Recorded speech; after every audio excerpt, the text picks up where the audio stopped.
Hey everyone, welcome back to our channel. What we're going to be talking today is the push for digital ID and social credit scores. Okay, so there is a former British finance minister, Rishi Sunak. I talked about him, a year ago, maybe longer, I think. He is a front runner to become Britain's next prime minister, okay? And he has family ties to a technology partner of the WEF. How sweet. Now, you know that they have advocated for the CCP style economy, complete with trackable digital ID and currency. All right? Now, Sunak, who has topped the second round of voting by Conservative members of Parliament in the Tory, and that's Tory, okay, the Tory leadership race on July 15th. Following Bojo, the resignation of Bojo, is widely considered the neoliberal or the globalist candidate, all right?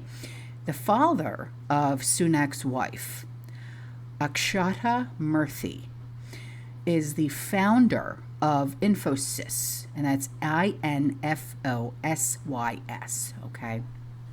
It's an Indian information technology company that provides services to a host of Fortune 500 companies and banks. And one of the company's leading services is Finacle, Finacle. It's a digital banking platform. Now, Murthy, who remains a foreign citizen with non-dom, okay, that's two words, non-dom, or non-UK tax-paying status, despite her husband's work as Britain's most senior finance chief and expectation of becoming prime minister. All right, well, Infosys is listed as an official partner of the WEF, all right, which has been accused of seeking to develop the technological infrastructure to implement a global social credit score system. Okay, so it's not just going to be in the UK. Nay, it's going to be here as well. All right, so you know that the social credit score is over in China. That's where it started. Okay, well, these social credit scores have been used by authoritarian regimes to deny rights, restrict movements of individuals who fail to comply. Okay? For the WEF, the social credit priorities would likely focus on like left-wing social issues like climate change, diversity. Okay, so far from being a silent partner here, Infosys has earned praise from the WEF, being dubbed a global leader in the next generation digital services and consulting.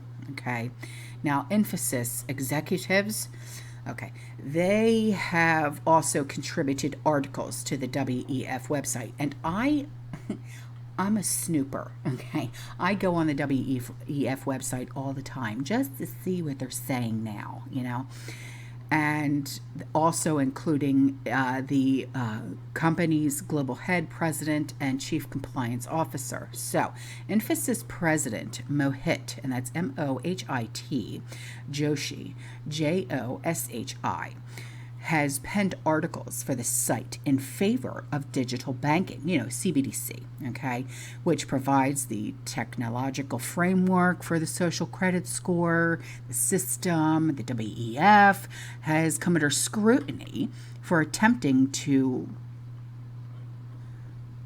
put upon us all around the world, okay?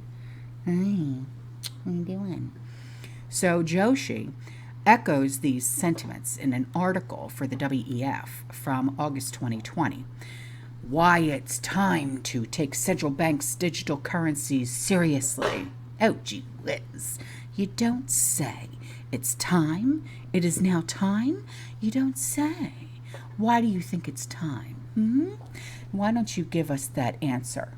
Excuse me, I'm trying to get things away from Stormy's tail. It's like a whip around. So he says, what is clear is that the crises of the Rona presents many challenges, but also a unique opportunity to rethink how money is managed and used in our society. Is it? Is it? Okay, well, there are also credible concerns, he says, that paper money can transmit the virus. No, you don't say. You know, before the Rona, did anyone have concerns about dollar bills that were, I don't know, in the crack of his, a stripper's ass? No, nobody thought about that. We handled that money like a champ, didn't we? Well, we did. So, digital currencies could be removed, the cumbersome operational and security apparatus which surround conventional forms of money transmission, he says, before claiming that there are political and social benefits as well. You are a man of your word, aren't you? Yes, you are. So, the potential for China here is immense. Yeah. If the ERMB is adopted broadly as a system to streamline trade and reduce risk, China could become the world's trade banker, as well as its factory. Oh, my Lord. You said it, didn't you? Yeah. So yet the bigger goal for China is actually more local and relates to financial inclusion. Digitizing the RMB will grant access to financial services to hundreds of millions of citizens. We don't want it, including some of the most disadvantaged. And this benefit is something that can be applied to any country across the world. And he just goes on. He's a babbling brook, isn't he? Yeah. So in another op-ed by this Joshi, digital identity can help advance inclusive financial services advocates for granting every person a unique digital identity.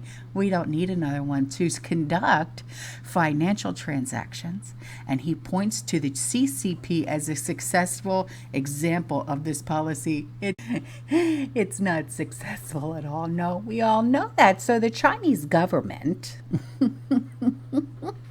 in the Zhejiang, I think I'm saying that right, it's Zhejiang province, has developed an enterprise digital code. How spectacular. For just this purpose, responding to small and medium banks, or SMBs, with easy to access financial resources. My bank, not my bank, but my bank, a subsidiary of Ant, like Adamant, Ant Financial, the Chinese big tech firm, collaborates with the Chinese government through this scheme to provide cheap loans. Cheap. Have you ever heard of a cheap loan? Me neither. And other financial products to SMBs. And he calls for the creation of a digital stability board to regulate all payments. Now, this digital stability board would give members the platform to share best practices and monitor risks in digital commerce and healthcare, for instance. So with this board in place, data trust could be built to manage individuals with SMB's data. Yeah, who knew? I didn't. I really didn't. So Infosys is also a member of the WEF's Partnering Against Corruption initiative. Talk about corruption, which also includes Cross-industry representatives from the world's largest corporations. The National Pulse recently exposed how the initiative, which purports to fight for transparency, talk about not having transparency in business practices, is the former CEO of Reuters, who now serves as a board member at the Rona vaccine maker Pfizer. Yeah, oh my God, because they're going down. Its leaders are also involved with different WEF subgroups, such as Global Head of Sustainability and Design Consulting Services, Corey Glickman. He sounds like he was a bully in school, who is a member of the WEF Pioneer Cities Working Group, and Sunak himself.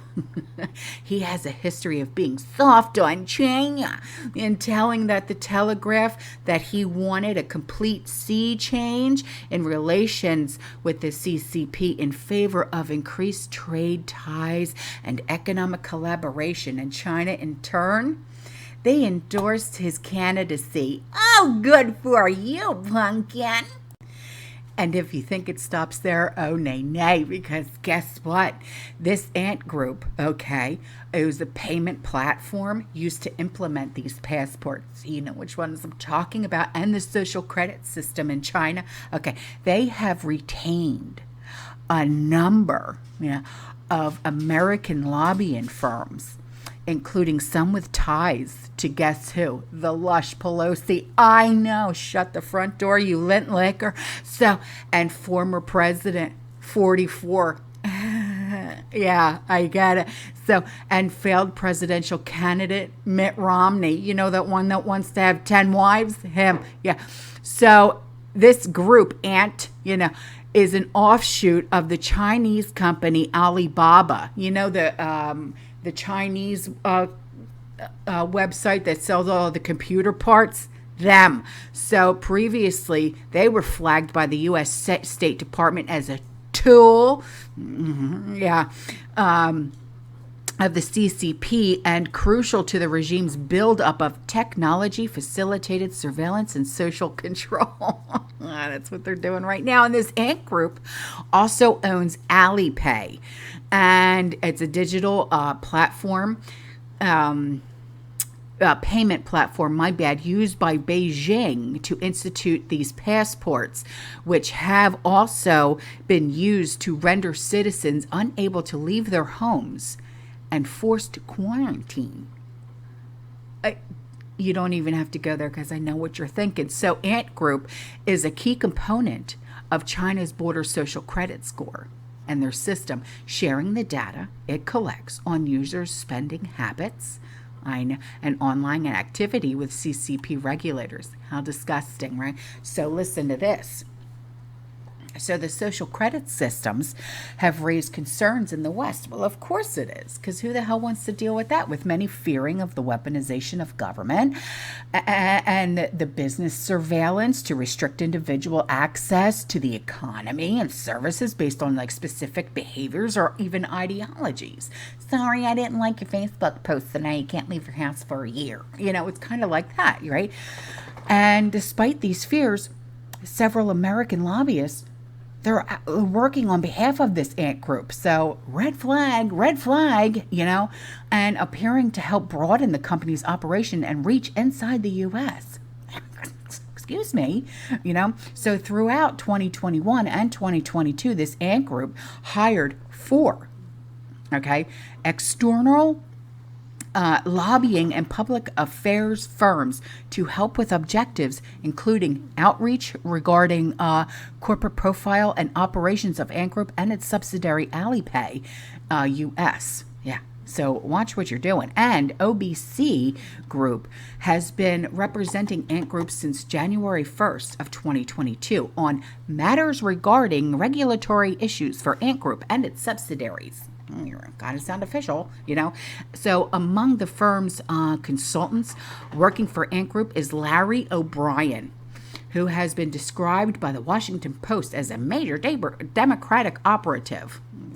Okay, Larry. So Mr. O'Brien has been a long-standing participant in the House Democratic Congressional campaign, I don't need it right now, Campaign Committee, or DCCC, Maximum Level Individual Donor Program, and the Speaker's Cabinet, and in the Pelosi Team 100 program, 100 drinks programs. Over a period of 2 decades, this O'Brien has had an extensive degree in involvement and interaction with House Democrat leadership, myriad of Democratic members across a wide array of House committees, and with the leadership of the DCCC, and explains in his professional bio. Yeah. He also worked at the most elevated participation level with the Democratic Senate Campaign Committee, and charging its premier individual donor group, the Legal Circle, since the inception of the program in 2006. So, he was designated a lifetime member, LMN, whatever, of the Legacy Circle in 2014. And in addition, he is the recipient of what the DSCC describes as one of the highest honors it can bestow. Yay. Which is an award of lifetime membership in its Majority Trust program. So, another Ant Group lobbyist on behalf of this OBC group is Thomas J. Keating. He served in the House of Representatives in the Office of Sergeant of Arms for over 13 years, with his most recent role as Director of Police Services. So, several other establishment DC figures, including advisors to the campaigns of George H.W. Bush and Mitt Romney. They're also working on behalf of this Ant Group. For 3 months, the firm received a retainer of $60,000. Now, look at this form that I have for you that I found. Okay, so lobbying firm Akin, A-K-I-N, Gump, not Bubba Gump, Gump, Strauss, Hauer, and Feld is also currently representing this Ant Group, okay? And that's A-N-T, all right? So, beginning its work for the Chinese company on January 27th, 2022, in addition to Democratic congressional staffers and advisors to George W. Bush, Ed Pagano, who served as Senate liaison and deputy assistant to the president for legislative affairs in 44's administration, is also working on behalf of Alipay as well. So look at this. Now, there's also another government affairs firm, which is Rich Feuer, F-E-U-E-R Anderson. They began lobbying for Alipay on January 1st, 2022, conducting outreach regarding corporate profile and operations of this Ant Group and its subsidiary, Alipay US. And among the consultants working on behalf of this Rich Feuer Anderson are alumni of the U.S. Treasury Department, Senate Finance Committees, and Democratic officials. And Pelosi, she has made much of her trip to Asia upon landing in Singapore, appeared to intentionally leave out references to China and Taiwan. So I'm sure I burned some brain cells for you because trying to get all of this to, make sense, but it's all true. And so, don't be surprised when this social credit score and stuff like that starts to pop up here in the U.S. All right. All right, guys, I appreciate you. I'll see you in the next one, all right? You stay safe, you stay positive, you keep prepping, and as always, fear less. Ciao.